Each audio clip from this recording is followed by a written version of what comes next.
Hi hello friends, இன்றைக்கி இந்த வீடியோவில் எதை பற்றி பார்க்க போகிறோம் அப்படின்னு பார்த்தீங்கன்னா, சத்துணவு துறையில் ஒரு வேலை வாய்ப்பு. ஸோ இதற்கான வீடியோ இப்போ தான் ரொம்ப நாள் கழித்து வந்திருக்கு. ஸோ அது என்ன வீடியோ அப்படிங்கிறத நம்ம பார்த்துடலாம். அதாவது அதற்கான அப்ளிகேஷன்ஸ் வந்து கொடுத்துருக்காங்க. ஸோ அதை எப்படி ஃபில் பண்ணுறது அப்படிங்கிற ஃபார்மேட்டை முழுமையாக நம்ம பார்க்கலாம். அதற்கு முன்னாடி நம்ம சேனலுக்கு இப்போ தான் நீங்கள் ஃபஸ்ட் டைம் வரீங்க அப்படின்னா கண்டிப்பாக சப்ஸ்கிரைப் பண்ணிவிட்டு ஆளுங்கிற பெல் ஐக்கானை டச் பண்ணிக்கோங்க. இதனால் நாங்கள் போகிற நோட்டிஃபிகேஷன்ஸ் எல்லாமே நீங்கள் உடனுக்குடன் தெரிந்து கொள்ளலாம். அரசு சம்மந்தமான வேலை வாய்ப்புகளை பற்றி நீங்கள் தெரிஞ்சுக்கணும்னு நினச்சினா கண்டிப்பாக நம்ம சேனலோடு இணைந்திருங்கள். வீடியோவை ஸ்கிப் பண்ணாமல் முழுமையாக பாருங்கள். வீடியோ பிடித்திருந்தால் லைக் பண்ணுங்கள், ஷேர் பண்ணுங்கள், ஃபாலோ பண்ணுங்கள். நம்மளோட வாட்ஸ்அப் டெலிகிராம் குரூப் இருக்குது இல்லைங்களா? ஸோ அதில் ஆட் ஆகணும்னு நினச்சிங்கன்னா கீழே டிஸ்கிரிப்ஷன் பாக்ஸில் லிங்க்ஸ் இருக்குது, யூட்டிலைஸ் பண்ணிக்கோங்க நண்பர்களே. அதே மாதிரி இந்த வீடியோக்கள் அனைத்துமே டிஸ்கிரிப்ஷன் பாக்ஸில் லிங்க்ஸ் ஒன் பை ஒன்னாக இருக்கும். ஸோ உங்களுக்கு தேவை அப்படிங்கும் போது நீங்கள் கண்டிப்பாக யூட்டிலைஸ் பண்ணி பார்த்துக்கோங்க. இப்போது முழுமையாக வீடியோக்குள்ளே போகலாம். இந்த அப்ளிகேஷன்ஸ் ஃபார்மை எப்படி ஃபில் பண்ணுறது அப்படிங்கிற பார்த்துட்டு டீட்டெயில் வந்துட்டு ஒன் பை ஒன்னாக நான் சொல்கிறேன்.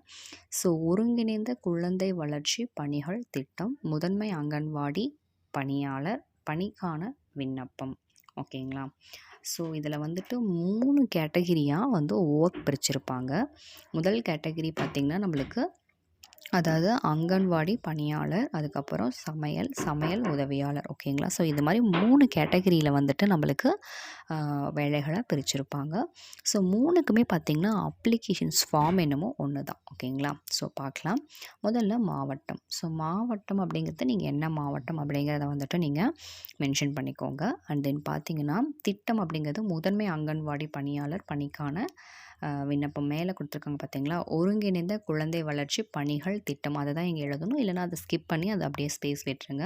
அண்ட் தென் உங்களோட ரைட்ஸ் கார்னர் சைடில் வந்துட்டு உங்களோட ரீசன்ட் பாஸ்போர்ட்ஸ் சைஸ் ஃபோட்டோ வந்துட்டு நீங்கள் பேஸ்ட் பண்ணுற மாதிரி இருக்கும். ஃபர்ஸ்ட் இந்த காலமே நீங்கள் கம்ப்ளீட் பண்ணுற மாதிரி இருக்கும்.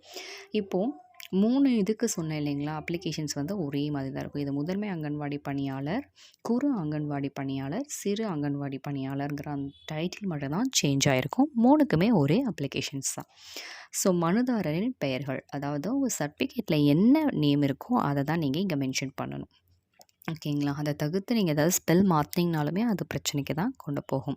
தகப்பனார் பெயர் அல்லது கணவர் பெயர், மனுதாரரின் இருப்பிட முகவரி, நீங்கள் எங்கே இருக்கீங்களோ அதோட முகவரியை நீங்கள் கரெக்டாக கொடுக்கணும். ஓகேங்களா? ஸோ அதில் எந்த ஒரு குளறுபடியும் இல்லாமல் நீங்கள் பர்ஃபெக்டாக எழுதுங்க. அது எதுக்கு எழுதுகிறோம் அப்படிங்கிற அந்த லிங்க் வந்து பின்னாடியே உங்களுக்கு கனெக்டிவிட்டி ஆகும். ஸோ அதனால் நான் சொல்கிறேன்.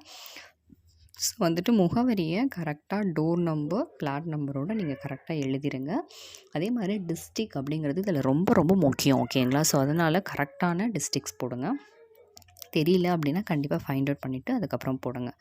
நெக்ஸ்ட்டு வந்துட்டு என்ன கேட்டகிரி கொடுத்துருக்காங்க அப்படின்னு பார்த்தீங்கன்னா, அதாவது மாநகராட்சி, நகராட்சி, பேரூராட்சி, மண்டலம், கோட்டம், வார்டு, வட்டாரம். So everything we should apply this form. ஓகேங்களா? ஸோ வந்து நீங்கள் மாநகராட்சியா, நகராட்சியா, பேரூராட்சியா, கோட்டம், வார்டு, வட்டாரம் எல்லா எண்ணுமே நீங்கள் வந்து டினோட் பண்ணணும் அப்படிங்கிற மாதிரியான விஷயங்கள் தான் இங்கே சொல்லியிருக்காங்கங்க. அண்ட் தென் பார்த்தீங்கன்னா ஊராட்சி எண், மாநகராட்சி, நகராட்சி, பேரூராட்சி, வட்டாரம், ஊராட்சியின் பெயர். ஸோ ஊராட்சியின் பெயர் எழுதும்போது அவங்களுக்கு கரெக்டான ஐடென்டிஃபிகேஷன் வரும். அதுக்காக அதை சொல்லியிருக்காங்க. அண்ட் தென் பார்த்தீங்கன்னா வேறு என்ன சொல்லியிருக்காங்கன்னா, அங்கன்வாடி பணியாளர் நியமனம் கோரும் மையத்தின் எண், பெயர் மற்றும் விலாசம். ஸோ நீங்கள் எந்த அங்கன்வாடி வந்துட்டு அப்ளை பண்ண போகிறீங்களோ அதோட எண், அதாவது மையத்தின் எண்ணும் பெயர் மற்றும் விலாசமும் எழுதணும். தற்போதைய கல்வி தகுதி எழுதிடணும். ஓகேங்களா? அது போட்டுடணும். கல்வி தகுதி கண்டிப்பாக எஸ்எல்சி பாஸ் பண்ண அதாவது சர்டிஃபிகேட் நீங்கள் வந்து இதோட அட்டாச் பண்ணணும், நகல் வந்து அட்டாச் பண்ணணும்.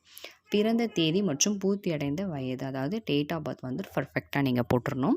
ஓகேங்களா? 10th கம்பல்சரி பாஸ் பண்ணியிருக்கணும். அதுதான் இதோட ரூல்.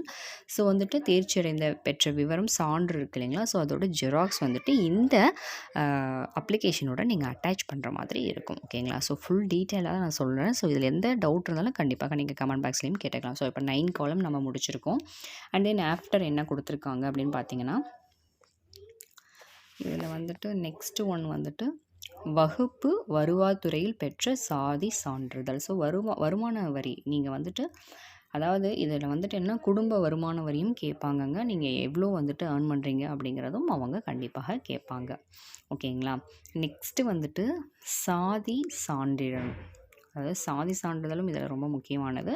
ஸோ நீங்கள் அதையுமே இதோட அட்டாச் பண்ணணும். நிறைய வந்துட்டு மனுதாரர் இருப்பிட முகவரியாகட்டும், வாக்காளர் அடையாள அட்டை நகலாகட்டும், குடும்ப அட்டை நகலாகட்டும், வரி ரசீது, ஆதார் அட்டை நகல், இது எல்லாமே நீங்கள் இதோட அட்டாச் பண்ணணுங்க. ஓகேங்களா? அல்லதுன்னு கொடுத்துருக்காங்க. எதற்காக அல்லது கொடுத்துருக்காங்கன்னா, ஏதாவது நீங்கள் ஒன்று வாங்காமல் இருக்கீங்க அப்படின்னாலும் நீங்கள் வந்து அதுக்குள்ளே வாங்கிக்கோங்க. மனுதாரர் வசிக்கும் இடத்திற்கு நியமனம் கோரும் அங்கன்வாடி மையத்திற்கு உள்ள தூரம், அதாவது நீங்கள் எங்கே வசிக்கிறீங்க, அங்கன்வாடி மையம் வந்து எங்கே இருக்குது, உங்களோட டிஸ்டன்ஸ் எவ்வளோ இருக்குது, ஒரு 2 கிலோமீட்டர்ஸ் இல்லை அரௌண்ட் 10 கிலோமீட்டர்ஸ்குள்ளே இருக்குன்னா அதையும் நீங்கள் மென்ஷன் பண்ணணும்.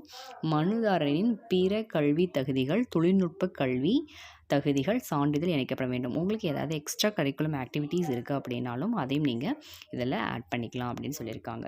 இதர தகுதின்னு 15th காலமும் கொடுத்துருக்காங்க. ஓகேங்களா?